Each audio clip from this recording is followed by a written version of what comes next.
Wash ಮಾಡಿದ್ರೂ ಕೂಡ ರಕ್ತದ ಕಲೆ ಏನಿರುತ್ತಲ್ಲ ಆ ಕಲೆ ಇರುವ ಬಟ್ಟೆಯನ್ನ ವಾಶ್ ಮಾಡಿದ್ದರೂ ಹಿಮೋಗ್ಲೋಬಿನ್ ಅಂಶ ಹೋಗಿರೋದಿಲ್ಲ.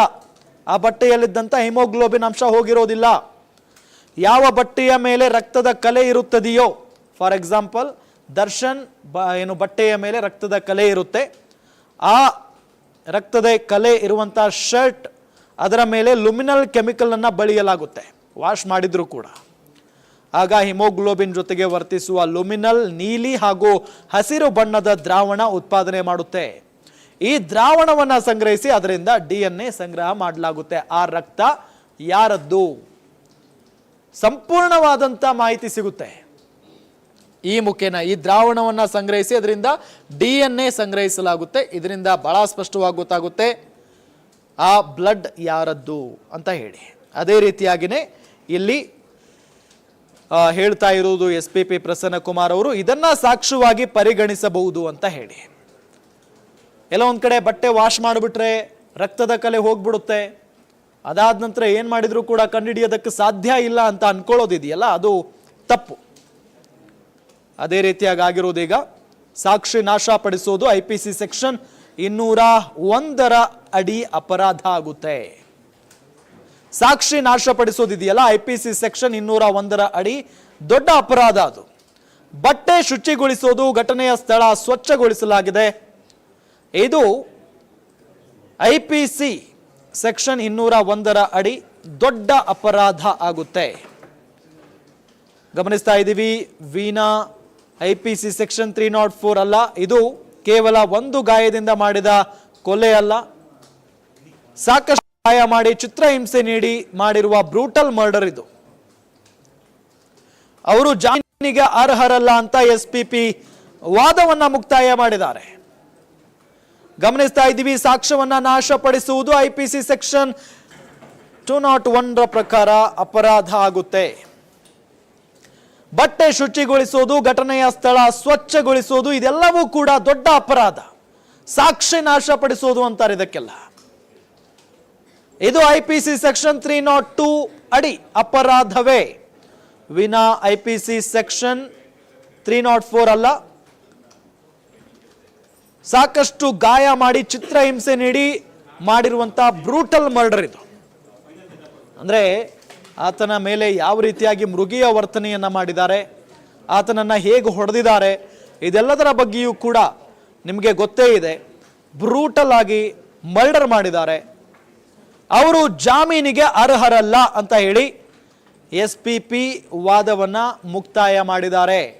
ಯಾವುದೇ ಕಾರಣಕ್ಕೂ ಕೂಡ ದರ್ಶನ್ಗೆ ರೆಗ್ಯುಲರ್ ಜಾಮೀನು ನೀಡಬಾರದು, ಜೊತೆಗೆ ಮಧ್ಯಂತರ ಜಾಮೀನಿನ ಅವಧಿಯನ್ನ ಕೂಡ ವಿಸ್ತರಣೆ ಮಾಡಬಾರದು ಅನ್ನೋ ನಿಟ್ಟಿನಲ್ಲಿ ಹೇಳಿಕೆ ಕೊಡೋ ಮುಖೇನ ಇಲ್ಲಿ ವಾದವನ್ನ ಮುಕ್ತಾಯ ಮಾಡಿದ್ದಾರೆ SPP ಪ್ರಸನ್ನ ಕುಮಾರ್ ಅವರು.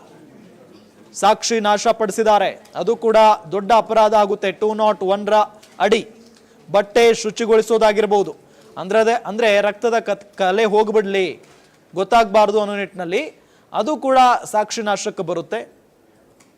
ಜೊತೆಗೆ ಘಟನೆಯ ಸ್ಥಳವನ್ನ ಸ್ವಚ್ಛಗೊಳಿಸೋದು, ಅಲ್ಲಿ ರಕ್ತದ ಕಲೆ ಬೀಳೋದಾಗಿರ್ಬಹುದು, ಏನ್ ತೆಗೆದುಕೊಂಡು ಹೊಡೆದಿದ್ದಾರಲ್ಲ ಅದನ್ನ ಬೇರೆ ಕಡೆಗೆ ಬಿಸಾಕೋದಾಗಿರ್ಬಹುದು, ಈ ರೀತಿಯಾಗಿ ಏನ್ ಮಾಡ್ತಾರಲ್ಲ, ಜೊತೆಗೆ ಆ ಬಾಡಿಯನ್ನ ಬೇರೆ ಕಡೆಗೆ ಶಿಫ್ಟ್ ಮಾಡೋ ವಿಚಾರ ಆಗಿರ್ಬಹುದು, ಇದೆಲ್ಲವೂ ಕೂಡ ಸಾಕ್ಷಿ ನಾಶದ ಅಡಿಯಲ್ಲಿ ಬರುತ್ತೆ.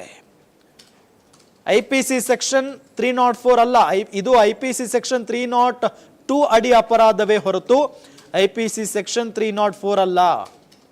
ಇದು ಕೇವಲ ಒಂದು ಗಾಯದಿಂದ ಮಾಡಿದ ಕೊಲೆ ಅಲ್ಲ, ಎಲ್ಲೋ ಒಂದ್ ಕಡೆ ಒಂದು ಪೆಟ್ಟು ಹೊಡೆದಿದ್ದಾರೆ, ಒಂದ್ ಕಡೆ ಗಾಯ ಆಗಿದೆ ಅನ್ನೋದಲ್ಲ. ಇದು ಬ್ರೂಟಲ್ ಆಗಿ ಮರ್ಡರ್ ಮಾಡಿದ್ದಾರೆ ಆತನನ್ನ.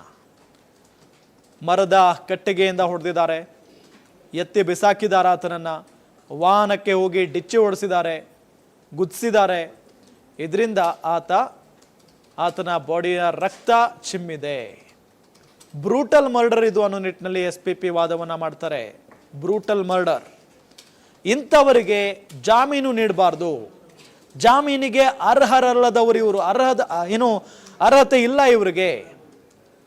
ಇವರಿಗೆ ಜಾಮೀನು ಯಾವುದೇ ಕಾರಣಕ್ಕೂ ನೀಡಬೇಡಿ ಅನ್ನೋ ನಿಟ್ಟಿನಲ್ಲಿ ಮನವಿಯನ್ನ ಮಾಡಿಕೊಂಡಿದ್ದಾರೆ SPP ಪ್ರಸನ್ನ ಕುಮಾರ್ ಅವರು. ಈಗಾಗಲೇ ವಾದವನ್ನ ಮುಕ್ತಾಯ ಮಾಡಿದ್ದಾರೆ ಅನ್ನೋದು ಗೊತ್ತಾಗ್ತಾ ಇದೆ SPP.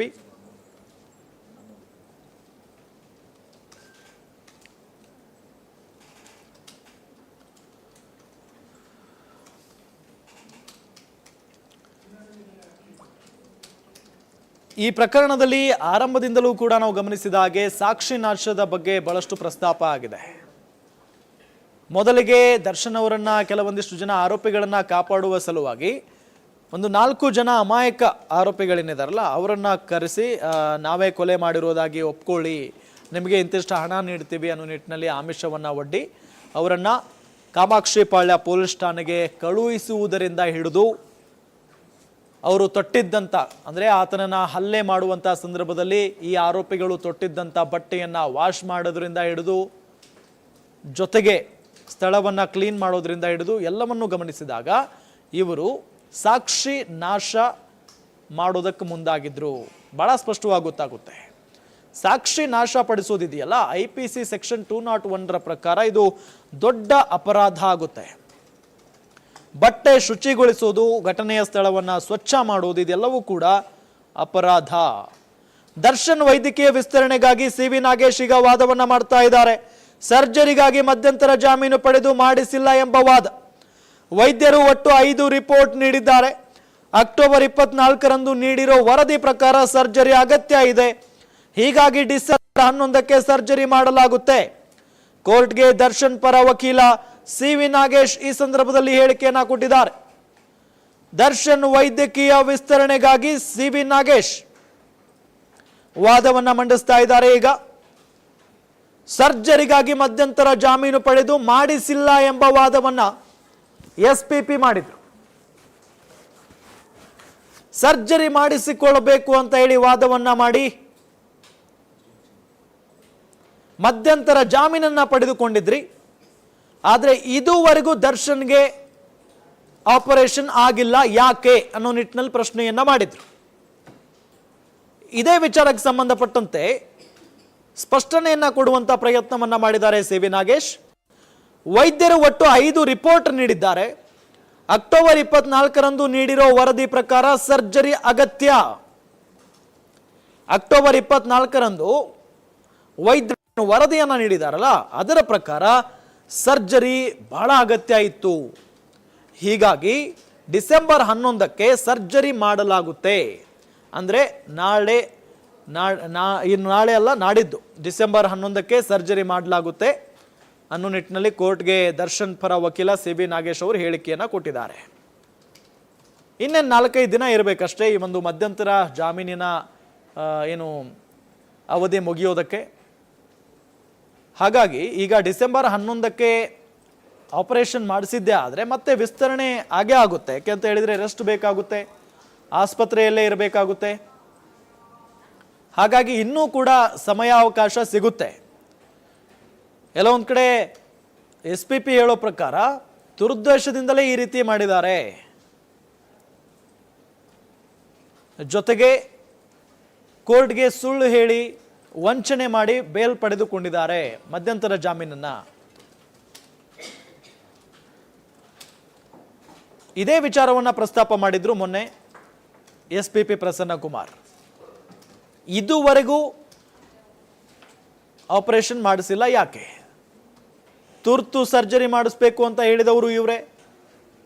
ಅಕಸ್ಮಾತ್ ಆಗಿ ಸರ್ಜರಿ ಮಾಡಿಸದೆ ಹೋದ್ರೆ ಇನ್ನೇನೋ ಆಗ್ಬಿಡುತ್ತೆ, ಮತ್ತೇನೋ ಆಗ್ಬಿಡುತ್ತೆ ಅಂತ ಹೇಳಿ ವಾದವನ್ನ ಮಾಡಿದ್ದು ಇವರೇ. ಆದರೆ ಯಾಕೆ ಇದುವರೆಗೂ ಆಪರೇಷನ್ ಮಾಡಿಸಿಲ್ಲ ಅನ್ನೋ ನಿಟ್ಟಿನಲ್ಲಿ ವಾದವನ್ನ ಮಂಡಿಸಿದ್ರು. ಇದೇ ವಿಚಾರವನ್ನ ಈಗ ಮುಂದಿಟ್ಟಿದ್ದಾರೆ CV ನಾಗೇಶ್ ಅವರು. ದರ್ಶನ್ ವೈದ್ಯಕೀಯ ಬೇಲ್ ವಿಸ್ತರಣೆಗಾಗಿ CV ನಾಗೇಶ್ ವಾದವನ್ನ ಮಾಡ್ತಾ ಇರೋದೀಗ. ದರ್ಶನ್ ವೈದ್ಯಕೀಯ ಪರಿಸ್ಥಿತಿ ವಿವರಿಸ್ತಾ ಇದ್ದಾರೆ CV ನಾಗೇಶ್. ನಾನು ಆಪರೇಷನ್ ಯಾವಾಗ ಮಾಡಬೇಕು ಅಂತ ನಿರ್ಧಾರ ಮಾಡಲ್ಲ, ಹಾಗಾದ್ರೆ ಮತ್ತೆ ಡೇಟ್